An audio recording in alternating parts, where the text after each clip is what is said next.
Jessica Malone had always been a quiet woman, keeping to herself in her small neighborhood in suburban Florida. She was in her mid-30s, a solitary figure who spent most of her time working from home, writing and researching as a freelance consultant. Her house, though modest, was neatly kept, and her garden, though small, was filled with vibrant flowers. Jessica often ran errands, walking down the street with her head down, lost in her thoughts. She wasn't particularly friendly, but she wasn't unfriendly either. She just didn't engage much with others. One neighbor in particular took notice of Jessica. Linda Richards, a well-to-do woman in her 50s who lived 2 doors down. Linda was the kind of person who prided herself on knowing everyone's business, and she had made it her mission to be a self-appointed leader of the neighborhood. She threw elaborate parties, hosted events, and was always quick to offer unsolicited advice. But despite her outgoing nature, Linda had never made much of an effort to connect with Jessica.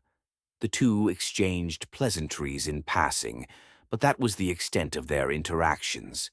One afternoon, Jessica was out in her front yard, struggling with a broken sprinkler system.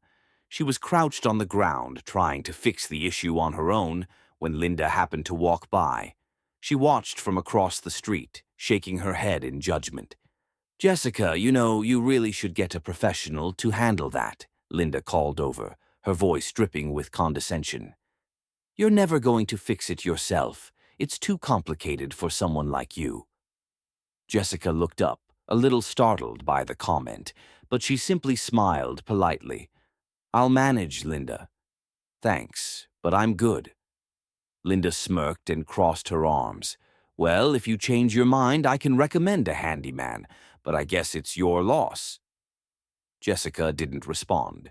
She wasn't in the mood for Linda's critique. She returned to her task, focusing on the sprinkler valve and trying to get it back into place. However, as she reached under the bushes, she accidentally scraped her hand on a sharp metal edge, and a small but painful cut appeared on her palm. She winced but tried to ignore it, continuing to twist the valve back into position.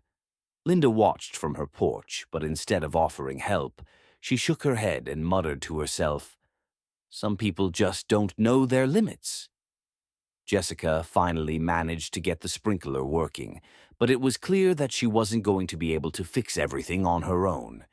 She decided to leave the rest for later and went back inside her house to clean up. The next day, however, a letter arrived for Jessica. It was from a local community center, inviting her to attend an event celebrating local heroes, veterans who had served in the military. It seemed like an odd thing for Jessica to be invited to, but when she opened the envelope, she found a detailed invitation that read, "We would be honored to have you as a guest of honor at our Veterans Appreciation Gala. Your service to our country has inspired us all." Jessica froze. Her heart raced as memories she had long buried resurfaced. She had been in the Army for over 10 years before retiring early due to injury. During her service, she had risen through the ranks, receiving multiple commendations and accolades, including the Bronze Star. But after her discharge, she had moved to Florida, hoping to leave her past behind. She had always been a private person, and she had never shared much about her military service with her neighbors, not wanting to draw attention to herself. The gala invitation felt like a reminder that she had never truly embraced her past. It made her question the way people saw her and what they thought they knew. Linda had assumed she was just another quiet, ordinary woman. But there was so much more to Jessica than met the eye. That afternoon, Jessica decided to attend the gala, figuring it was time to embrace the recognition. She went to the event and received a warm welcome from fellow veterans and community members.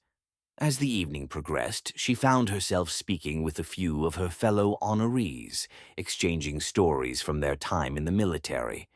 Jessica's presence at the gala wasn't just a token acknowledgement. It was a celebration of her bravery, her leadership, and the sacrifices she had made in service to her country. Meanwhile, back in the neighborhood, Linda was preparing for another one of her infamous garden parties. She had invited everyone on the street, including Jessica, though she didn't expect her to attend. Linda had always thought of Jessica as unremarkable, and she hadn't bothered to get to know her beyond surface-level assumptions. That same evening, after Jessica had left the gala, Linda was at her party when she overheard some guests talking excitedly about the Veterans Appreciation Gala. They mentioned Jessica's name and spoke of her as one of the evening's most esteemed honorees. Linda felt her stomach churn as she realized that Jessica wasn't just a quiet neighbor. She was a decorated army officer with a history of service and accomplishment. "Wait, Jessica Malone?" Linda asked, her voice rising in surprise. "Are you sure? The woman who lives on the corner?" "Yep.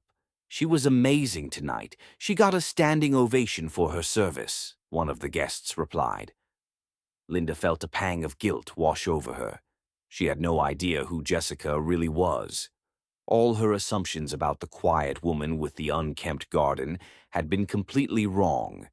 And worse, Linda had dismissed her in such a callous way, judging her based on the smallest things. The next day, Linda walked over to Jessica's house. She knocked on the door and Jessica answered, surprised to see her.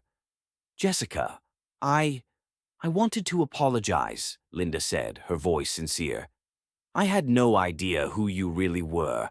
I've been so quick to judge you, and I was wrong. You've done so much for our country, and I should have respected that. I'm really sorry." Jessica looked at Linda for a moment, taking in her words. Then, with a calm smile, she replied, "Thank you, Linda. But you don't need to apologize. We all make assumptions about others. It's just important to learn from them." Linda nodded, humbled. "I'll do better. I promise." And so a quiet understanding formed between the two women. Jessica didn't hold any grudges. She knew that sometimes people needed to learn the hard way. But the lesson was clear. Never judge someone based on their appearance or assumptions. You never know who they really are until you take the time to truly understand them. This story teaches us the dangers of judging others based on superficial impressions. Jessica's quiet demeanor and modest lifestyle hid her remarkable past, and Linda's assumptions about her neighbor were proven wrong. It's a reminder that everyone has a story, and it's only through respect and understanding that we can truly know the depth of a person.